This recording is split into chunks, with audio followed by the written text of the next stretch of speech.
Pascal Lamy, bonjour. Bonjour. Merci d'avoir répondu présent à notre invitation. Vous êtes une nouvelle fois intervenant aux rencontres économiques d'Aix-en-Provence, 16e du nom, organisée comme chaque année par le Cercle des économistes, avec une session consacrée cette année à la souveraineté économique.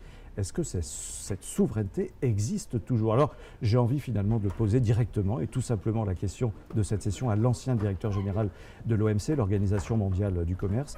Selon vous, Pascal Lamy, est-ce que la souveraineté économique existe encore, a-t-elle encore un sens aujourd'hui? En gros, non. Tout simplement parce que l'interdépendance est telle que tout le monde interagit avec tout le monde est connecté avec tout le monde. Cette notion de souveraineté qui est née au XVIe siècle, au moment de la naissance des États-nations, qui a été théorisée comme les États-nations ayant le monopole de la relation internationale, est maintenant dépassée, obsolète. Les États-nations continuent à avoir leur importance. Ils ont perdu le monopole de la relation internationale, qui est aussi bien entre les mains des ONG et des grandes entreprises, voire des villes ou de certaines provinces. Et donc ça ne fait plus de sens, et il faut changer de concept. Alors, est-ce que la notion de puissance a perdu son sens? Non, mais c'est plus de la souveraineté, c'est de l'influence. Et donc, il ne faut plus s'intéresser aux moyens de la souveraineté comme dans le temps, il faut s'intéresser aux canaux, aux leviers de l'influence, et ça, c'est ce qui comptera dans le monde de demain, et notamment du point de vue de ce qui fait l'essentiel pour nous, qui sont nos valeurs. D'autant qu'il y a quand même un grand paradoxe, Pascal Lamy, puisque les crises systémiques, par définition, sont très très larges, et la gestion de ces crises revient finalement, in fine, aux États, à chaque pays. Est-ce qu'il n'y a pas là un paradoxe ? La gestion de ces crises revient, il est vrai, en partie aux États-nations, beaucoup maintenant aux banques centrales, qui sont des autorités indépendantes. Les banques centrales sont beaucoup plus souveraines que ne le sont un certain nombre d'États-nations de cette planète. Beaucoup de cités, qui font 5, 10, 20 millions d'habitants, sont beaucoup plus souveraines que beaucoup des États-nations de cette planète. Bon.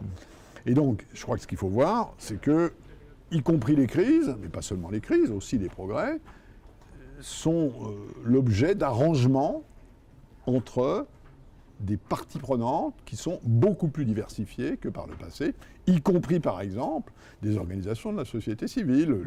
L'influence de Greenpeace ou de WWF sur le cours des choses, par exemple sur le changement climatique, a été absolument majeur. Alors il y a un autre débat, évidemment, c'est celui qui n'est pas spécifiquement propre à l'Europe d'ailleurs, il est beaucoup plus large, il s'étend à d'autres États, ce sont les crises de la dette, donc l'endettement, les problèmes budgétaires, et puis la gestion des taux d'intérêt. Est-ce qu'on peut réellement encore parler de souveraineté lorsqu'on voit cette politique de taux d'intérêt finalement très généralisée, et on en vient maintenant à des concertations entre banques centrales? Je crois que ça confirme le point de vue selon lequel c'est une enveloppe conceptuelle passablement datée, et si on veut que le monde de demain aille un peu mieux que plus mal, il faut adopter de bons concepts. On a un exemple tout à fait typique, d'ailleurs on va voir ce que ça va donner, avec ce Brexit. La Grande-Bretagne décide de sortir de l'Union européenne pour, en quelque sorte, dit-elle, ou en tout cas a-t-on dit pendant la campagne, récupérer sa souveraineté. La première chose que M. Osborne est obligé de faire aujourd'hui, c'est de dire ah ben non, le programme d'économie budgétaire que j'avais fait pour stabiliser l'économie, je ne peux plus parce qu'on va se payer une récession, et donc je lâche les vannes budgétaires. Si récupérer sa souveraineté, c'est ça que ça veut dire, alors regardons avec attention ce qui va se passer dans les années qui viennent. Cela dit, Pascal Lamy, quelles sont aujourd'hui les réelles marges de manœuvre des États-nations dans la gestion de cette affaire globalisée? Elles existent. Lesquelles? Où sont-elles? Elles existent parce que les moyens de l'influence de demain, c'est la culture, c'est les idées. C'est ce qui comptera demain, dans 20 ans, dans 30 ans, dans 50 ans, et notamment pour nous Européens, c'est notre part de marché idéologique. C'est une affaire de jus de cervelle. Et donc, qu'est-ce que ça veut dire? Ça veut dire que quand on a des ressources rares, il faut les investir d'abord, avant tout, dans l'éducation et dans l'éducation. avec l'éducation, avec la culture, on pourra lutter contre les protectionnismes et contre Je les n'ai phénomènes aucun de doute là-dessus. régionalisation? Je n'ai aucun doute là-dessus. Davantage de culture, davantage d'éducation, davantage de qualification, c'est ce qui permettra aux habitants de cette planète demain d'articuler des niveaux d'appartenance qui doivent être articulés, et il n'y a au fond que la culture, la compréhension, les idées qui permettent ça. Et si on ne le fait pas, alors on va se trouver dans une dichotomie entre l'intégration économique, technologique, et puis l'intégration mentale.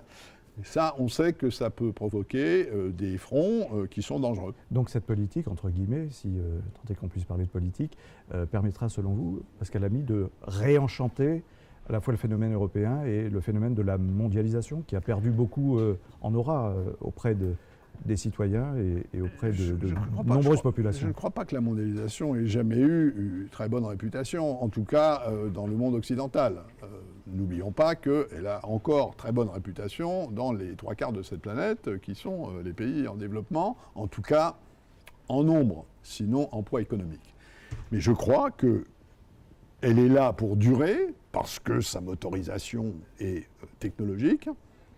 Les infrastructures du monde de demain vont continuer à s'intégrer, donc c'est ça la globalisation.